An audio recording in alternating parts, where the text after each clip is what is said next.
Jesus de Nazaré. Do batismo no Jordão à transfiguração.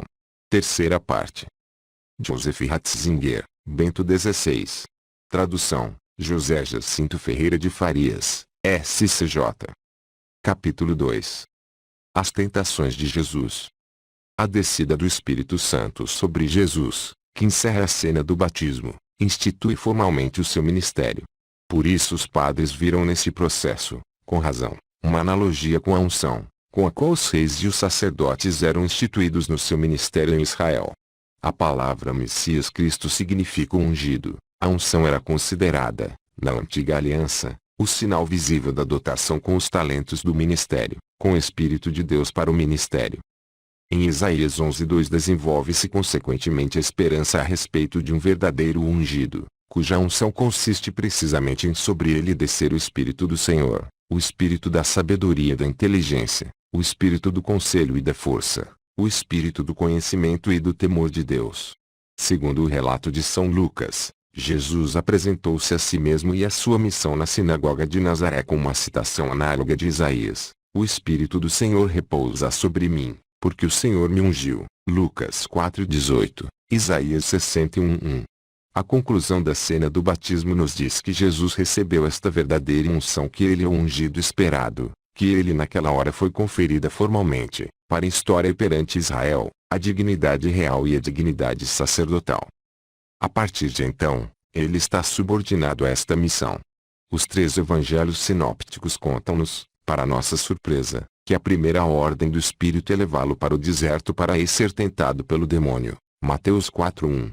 O recolhimento interior precede a ação, e este recolhimento também é necessariamente uma luta pela sua missão, uma luta contra as deturpações da missão que se oferecem como suas reais realizações.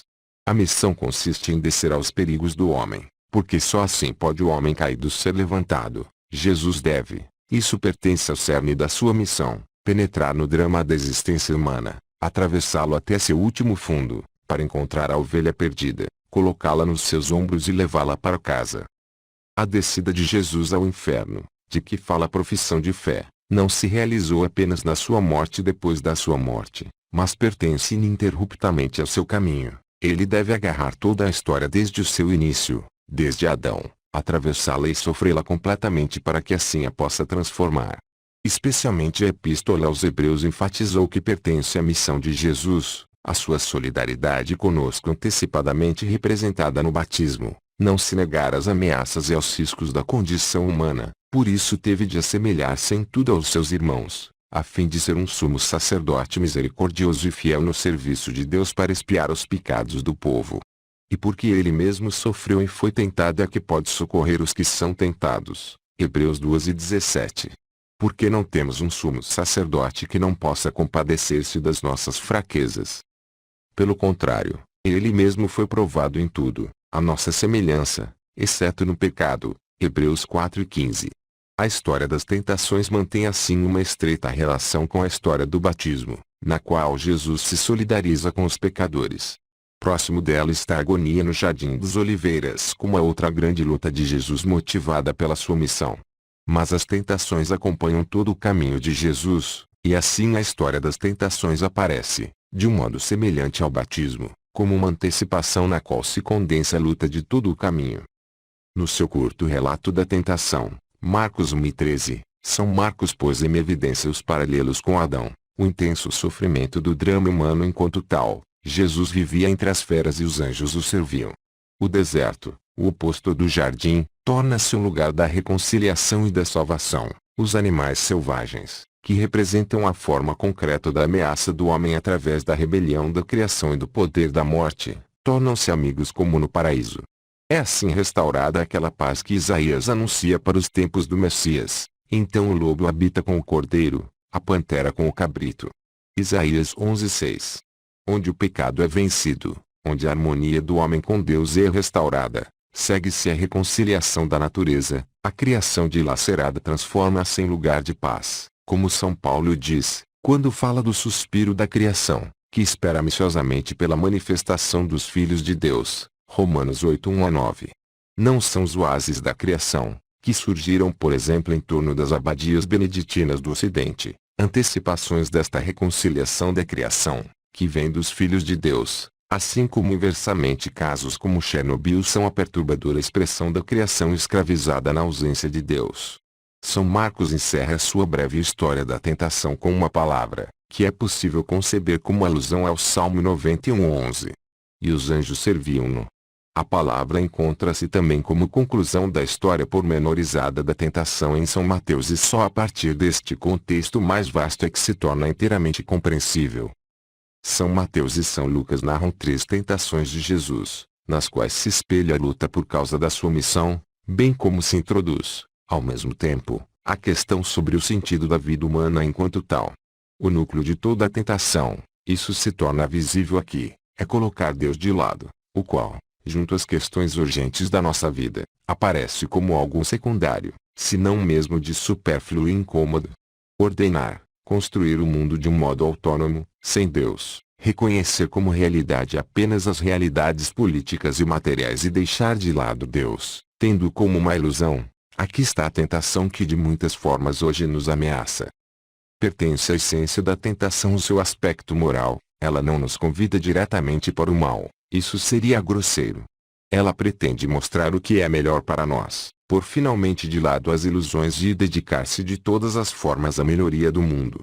Além disso, ela se apresenta com a pretensão do verdadeiro realismo. O real é o que aparece, poder e pão. As coisas de Deus, ao contrário, aparecem como um mundo irreal, secundário, do qual não se tem nenhuma necessidade. Trata-se portanto de Deus. É Ele o real, a realidade mesma. Ou não é nada. É o bem, ou devemos nós mesmos inventá-lo? A questão acerca de Deus é a questão fundamental que se levanta na encruzilhada da existência humana. O que é que o Redentor do mundo deve ou não fazer? É disto que se trata nas tentações de Jesus. As 3 tentações são idênticas em São Mateus e em São Lucas, somente a sequência é que é diferente.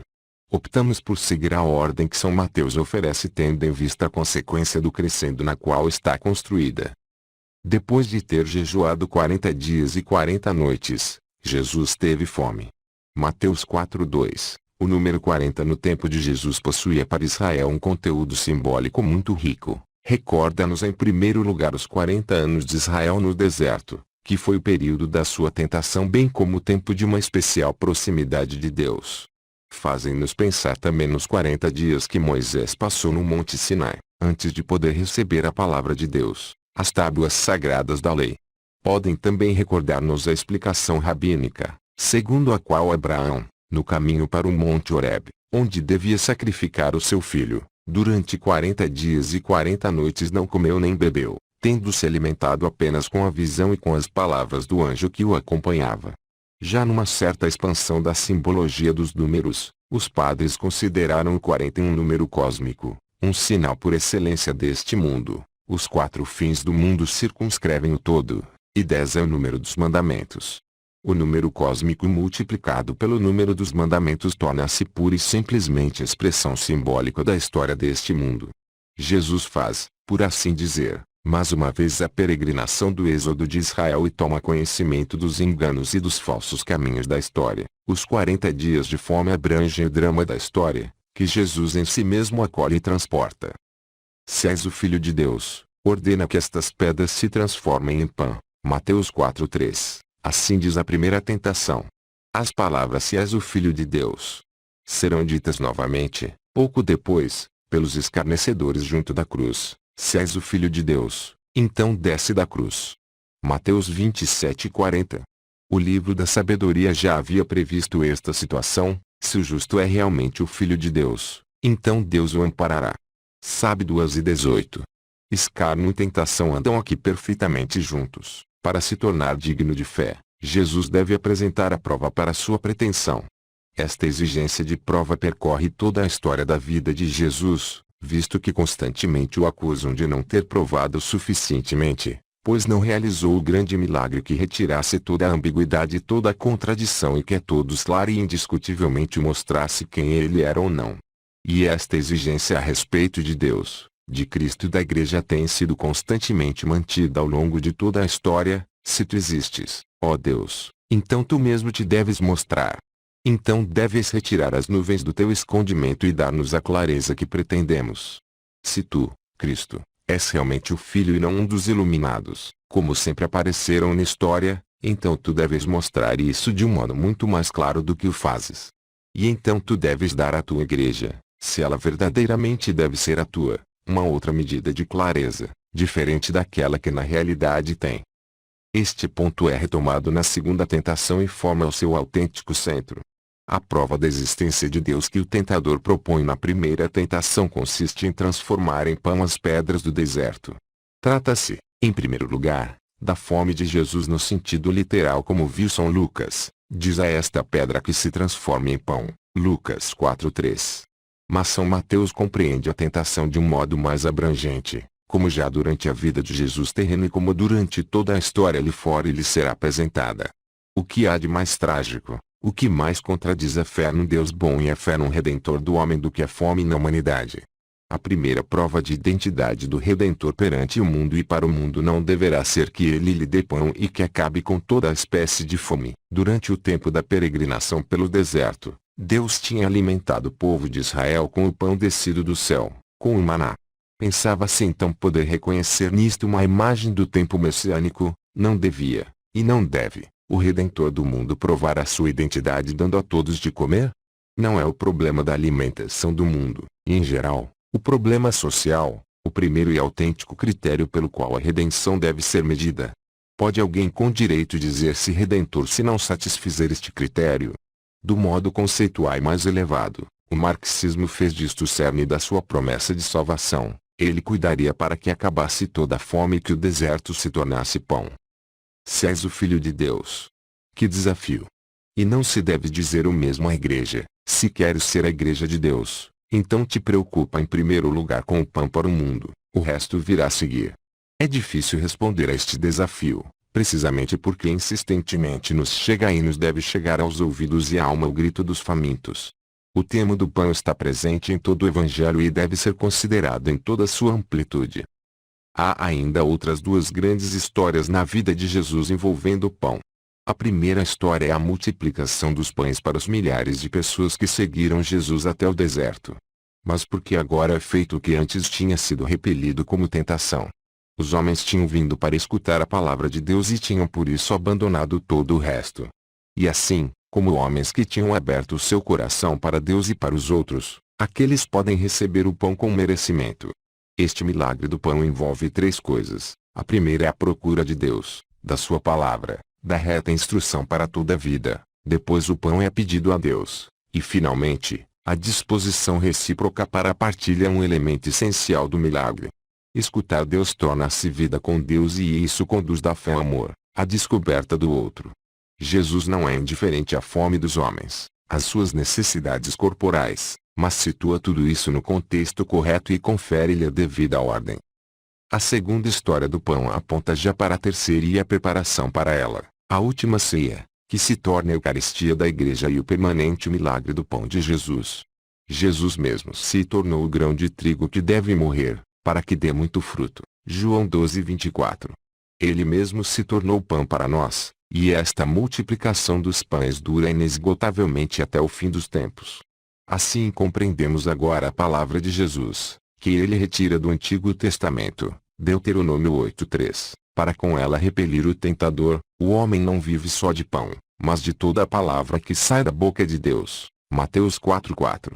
A este respeito há uma expressão do jesuíta alemão Alfred Delp, que foi condenado à morte pelos nazistas: o pão é importante. A liberdade é mais importante, mas o mais importante de tudo é a adoração.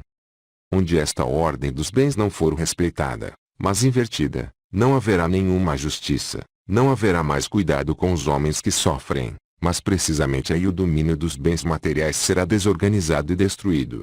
Onde Deus é considerado uma grandeza secundária, onde pode ser deixado de lado por algum tempo ou por todo o tempo por causa de coisas mais importantes. Aí precisamente fracassam essas coisas pretensamente mais importantes. Não é só um desfecho negativo da experiência marxista que o demonstra. A ajuda do Ocidente para o desenvolvimento com base em princípios puramente técnicos e materiais, que não só deixa Deus de fora, mas também força o homem a dele se afastar com o orgulho do seu saber fazer melhor, Foi precisamente o tipo de ajuda que criou o terceiro mundo no sentido que hoje se entende. Esta ajuda empurrou para o lado as estruturas religiosas, morais e sociais, e instaurou no vazio a sua mentalidade tecnológica. Ela julgava poder transformar pedras em pão, mas gerou pedras em vez de pão.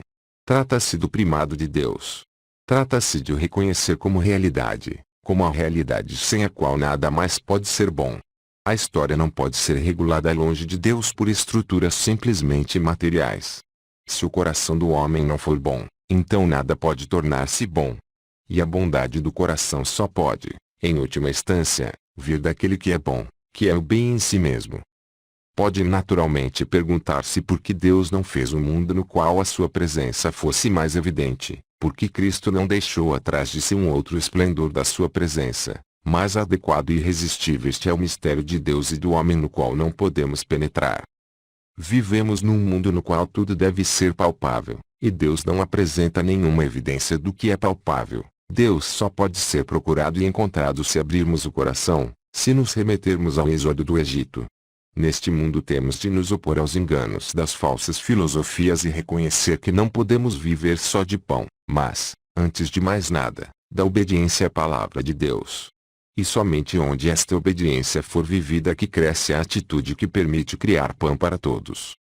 Vejamos agora a segunda tentação, cujo significado exemplar é, sob muitos pontos de vista, o mais difícil de se compreender. A tentação deve ser concebida como uma espécie de visão, na qual na realidade é resumido um especial perigo do homem e da missão de Jesus. Em primeiro lugar, deparamo-nos com algo estranho. O diabo cita a Sagrada Escritura para atrair Jesus à sua armadilha. Ele cita o Salmo 91:11, que fala da proteção que Deus concede ao homem crente. Ele deu ordens aos seus anjos para te protegerem em todos os caminhos. Tomar-te-ão nas palmas das mãos, não aconteça ferires nas pedras os teus pés. Estas palavras adquirem um peso ainda maior na medida em que são ditas na cidade santa, no lugar sagrado. De fato, o salmo citado está ligado ao templo, aquele que o reza espera para si proteção no templo, pois a casa de Deus deve valer como lugar especial da proteção divina. Onde mais poderia o homem que crê em Deus sentir-se mais seguro que no espaço sagrado do templo? Veja mais detalhes em Gnuka, das Mateus Evangelium 1, página 88. O demônio mostra ser um conhecedor da Escritura, que sabe citar o salmo com rigor. Todo o diálogo da segunda tentação aparece formalmente como uma discussão entre especialistas da Escritura. O demônio aparece como teólogo, observa a propósito Joaquim Gnuka. Sologeu apegou-se neste motivo na sua breve narrativa do Anticristo. O Anticristo recebe o doutoramento honoris causa em teologia pela Universidade de Tubinga. Ele é um grande especialista em ciências bíblicas.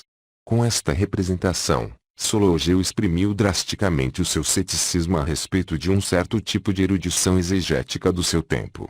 Não se trata de um não a respeito da explicação científica da Bíblia enquanto tal, mas sim de uma necessária e salutar advertência a respeito dos seus possíveis desvios. De fato, a explicação da Bíblia pode tornar-se um instrumento do Anticristo. Mas isso não é dito apenas por Sologeu, veja-se a afirmação presente na própria história da tentação. De aparentes resultados da exegese científica se entreteceram os piores livros que destruíram a figura de Jesus, que desmontaram a fé. Hoje a Bíblia é cada vez mais submetida ao critério da assim chamada visão moderna do mundo, cujo dogma fundamental é que Deus não pode agir na história, e que, portanto, tudo o que diz respeito a Deus deve ser relegado para o domínio do subjetivo. Então a Bíblia já não fala de Deus, do Deus vivo, mas somos apenas nós que falamos e que determinamos o que Deus pode fazer e o que nós queremos ou devemos fazer. E o Anticristo nos diz, com gestos da mais elevada cientificidade, que uma exegese que lê a Bíblia na fé no Deus vivo e que aí o procura e escuta, é fundamentalismo, somente a sua exegese, segundo dizem puramente científica, na qual Deus nada diz e nada tem a dizer, é que está à altura do tempo. O debate teológico entre Jesus e o demônio é uma disputa que diz respeito a todos os tempos acerca da correta explicação da Escritura, cuja questão hermenêutica fundamental consiste na pergunta a respeito da imagem de Deus. O debate acerca da explicação é, em última análise, o debate acerca de quem é Deus. Esta luta pela imagem de Deus, De que se trata no debate sobre a explicação válida da Escritura? Decide-se, porém, concretamente na imagem de Cristo. É Ele, que permaneceu sem o poder do mundo, realmente o Filho do Deus vivo. Assim, a questão estrutural do notável diálogo sobre a Escritura entre Cristo e o tentador leva diretamente à questão do conteúdo. De que se trata afinal? Esta tentação foi relacionada com o motivo do pão e jogos. Depois do pão devia ser oferecida a sensação.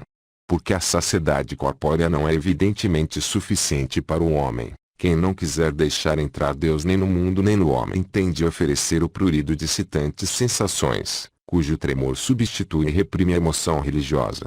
Mas isto não deve ser pensado neste lugar, tendo em vista que aparentemente não são aqui pressupostos espectadores. A questão de que aqui se trata aparece na resposta de Jesus, que é de novo retirada do Deuteronômio: não deves tentar o Senhor teu Deus. Deuteronômio 6:16. Há no Deuteronômio uma alusão à história de como o povo de Israel esteve ameaçado de morrer de sede no deserto. Levanta-se uma rebelião contra Moisés, que é uma rebelião contra Deus. Deus deve mostrar que é Deus. Esta rebelião contra Deus é assim descrita na Bíblia, e eles submeteram Deus à prova, ao dizerem: o Senhor está, ou não está no meio de nós? Êxodo 17:7. Trata-se, portanto, daquilo que já fora antes recordado. Deus deve submeter-se à prova. Ele é provado, como se experimentam mercadorias. Ele deve submeter-se às condições que nós declaramos necessárias para nossa certeza. Se ele não atende à proteção prometida pelo Salmo 91, então não é Deus. Então ele próprio falsificou a sua própria palavra e a si mesmo. Está sim perante nós a grande questão de como conhecemos ou não conhecemos a Deus, de como o homem se situa diante de Deus e como o pode perder.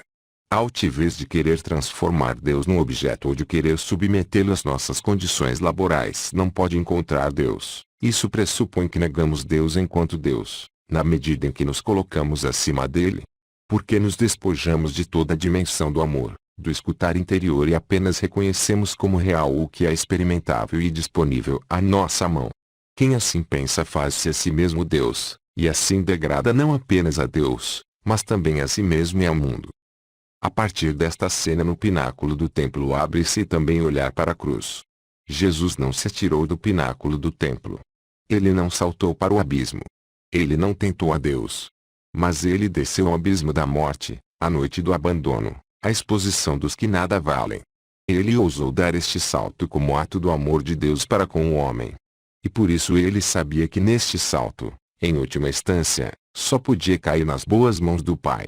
Assim se manifesta o real sentido do Salmo 91, o direito àquela última e ilimitada confiança de que lá se fala: quem segue a vontade de Deus sabe que nunca deixará de ter sua proteção ante todo e qualquer horror com que se confronta.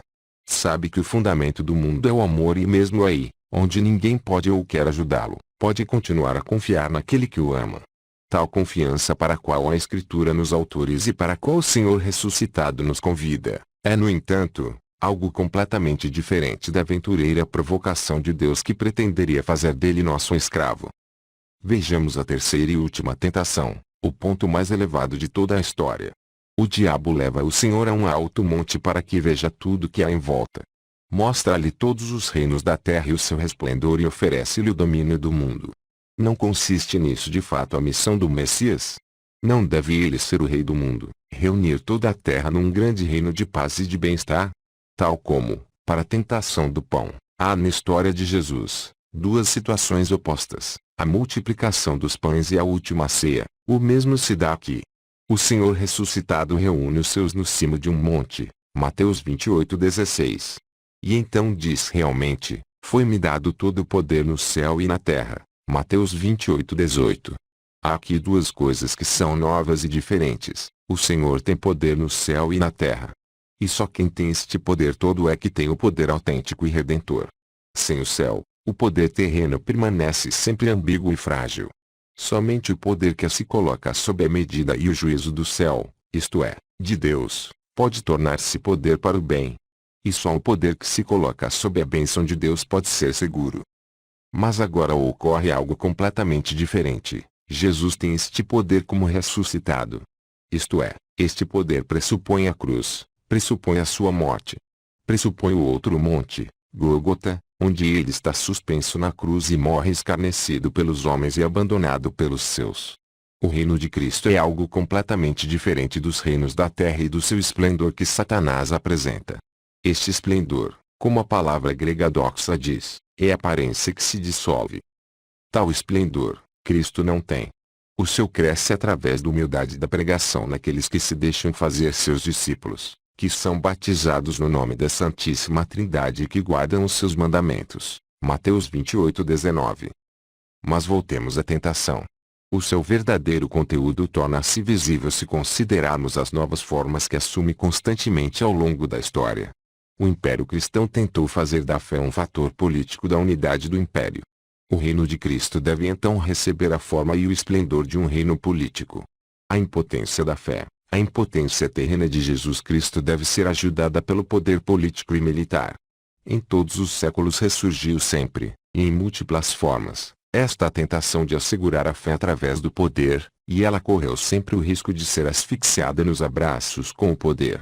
A luta pela liberdade da Igreja, e portanto, a luta por que o reino de Jesus não pode ser identificado com nenhuma figura política, deve ser travada durante todos os séculos.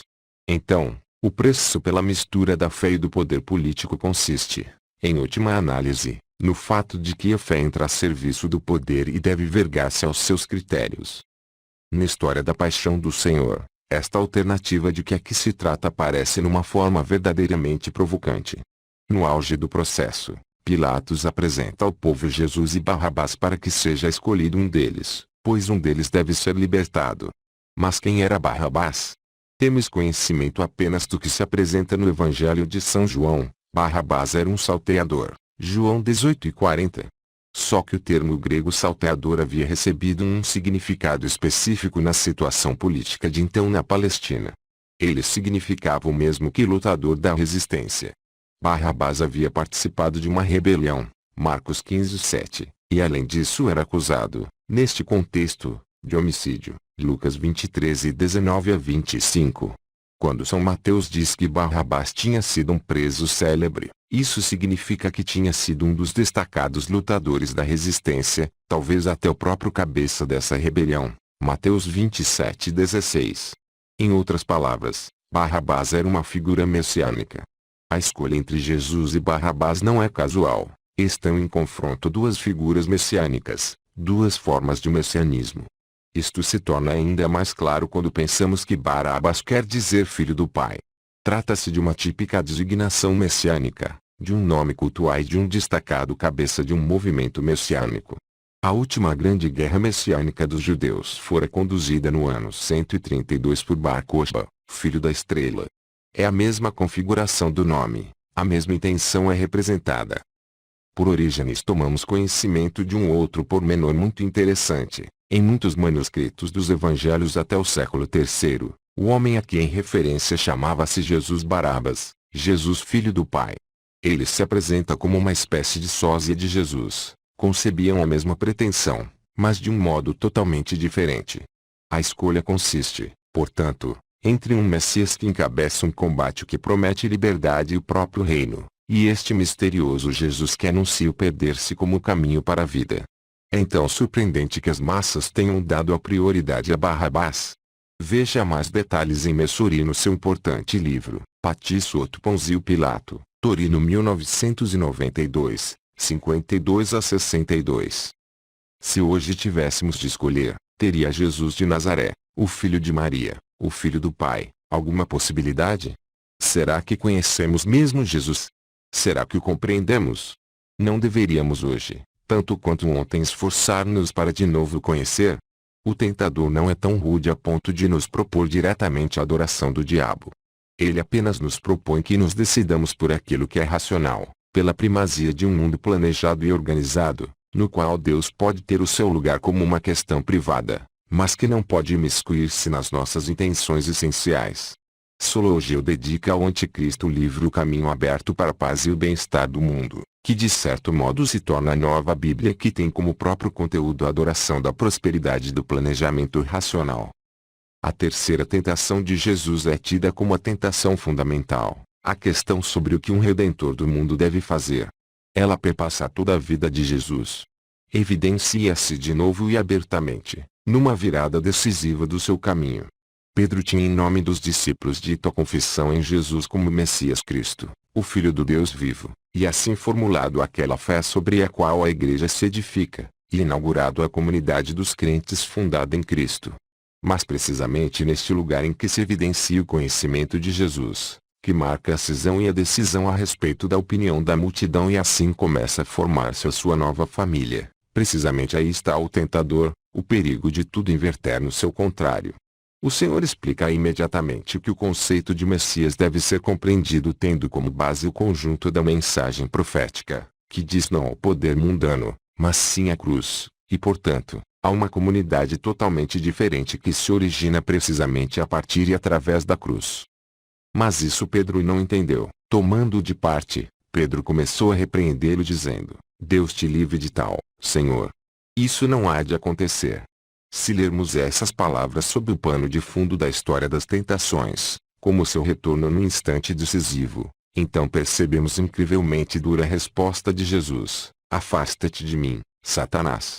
Tu és para mim um estorvo, porque os teus pensamentos não são de Deus, mas dos homens. Mateus 16:22. Mas não dizemos todos sempre de novo a Jesus que a sua mensagem conduz à contradição com as opiniões dominantes e assim ameaça com o malogro, o sofrimento, a perseguição? O império cristão e o poder secular do Papa já não constituem tentações hoje, mas há uma nova forma da mesma tentação que consiste em explicar o cristianismo como receita para o progresso e reconhecer como objetivo próprio da religião, e assim também no cristianismo, o bem-estar geral. Ela se veste hoje na questão, o que é que Jesus trouxe, se não introduzir um mundo melhor? Não deve ser este o conteúdo da esperança messiânica. No Antigo Testamento há duas linhas de esperança que o atravessam e que não podem separar-se uma da outra. A expectativa de um mundo santo, no qual o lobo está ao lado do cordeiro, Isaías 11:6, no qual os povos do mundo se põem a caminho do monte Sião e no qual vale, das suas espadas farão relhas de arado e das suas lanças foices, Isaías 2:4, Miqueias 4:1-3, ao lado está a visão do servo de Deus sofredor, de um Messias que redime através do desprezo e do sofrimento. Durante todo o seu caminho, e de novo nas conversas depois da Páscoa, Jesus tentava mostrar aos seus discípulos que Moisés e os profetas falavam dele como exteriormente impotente, sofredor, crucificado e ressuscitado. Ele tentava mostrar que precisamente assim é que as promessas se cumpriam. Ó homens sem inteligência e lentos de espírito em crer em tudo quanto os profetas anunciaram, assim se dirige o Senhor aos discípulos de Emaús, Lucas 24:25, e assim deve ele também nos dizer de novo ao longo de todos os séculos, porque de fato julgamos que ele devia ter trazido a grande idade de ouro se na verdade pretendia ser o Messias. Mas Jesus nos diz também o que objetou a Satanás e o que disse a Pedro e o que de novo explicou aos discípulos de Emaús, ou seja, que nenhum reino deste mundo é o reino de Deus, o estado de salvação da humanidade em absoluto, o reino humano permanece reino humano, e quem afirma que pode erigir um mundo santo concorda com o engano de Satanás, entrega-lhe o mundo nas mãos. Então se levanta certamente agora a grande questão, que nos acompanhará ao longo de todo este livro. Mas então o que é que Jesus realmente trouxe, se não trouxe nem a paz para o mundo, nem o bem-estar para todos nem um mundo melhor? O que é que ele trouxe? E a resposta é dada de um modo muito simples, Deus. Ele nos trouxe Deus. Ele trouxe aos povos da terra o Deus cujo rosto lentamente tinha antes se desvelado desde Abraão passando por Moisés e pelos profetas até a literatura sapiencial, o Deus que apenas em Israel havia mostrado o seu rosto e que, no entanto, tinha sido venerado sob múltiplas sombras entre os povos do mundo, este Deus, o Deus de Abraão, de Isaac e de Jacó, o verdadeiro Deus. Ele nos trouxe Deus, agora conhecemos o seu rosto, agora podemos chamar por ele. Agora conhecemos o caminho que como homens devemos percorrer neste mundo. Jesus trouxe Deus e assim a verdade sobre o nosso fim e a nossa origem, a fé, a esperança e o amor. Somente por causa da dureza do nosso coração é que pensamos que isso seja pouco. Sim, o poder de Deus é suave neste mundo, mas é o verdadeiro, o poder que permanece. Parece que as coisas de Deus se encontram sempre em agonia. mas se mostram como que realmente subsiste o redime. As riquezas do mundo que Satanás podia mostrar ao Senhor desmoronaram-se entretanto. A sua glória, a sua doxa, crença comum ou opinião popular, revelou-se apenas aparência.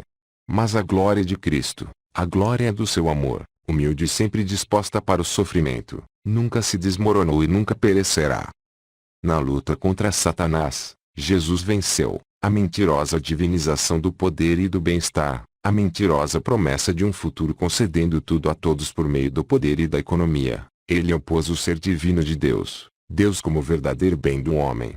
Ao convite a adorar o poder, o Senhor contrapõe uma palavra do Deuteronômio, o mesmo livro que o diabo tinha citado: o Senhor teu Deus deves adorar e só a ele servir. Mateus 4:10, Deuteronômio 6:13. O mandamento fundamental de Israel é também o mandamento fundamental para os cristãos. Só Deus deve ser adorado.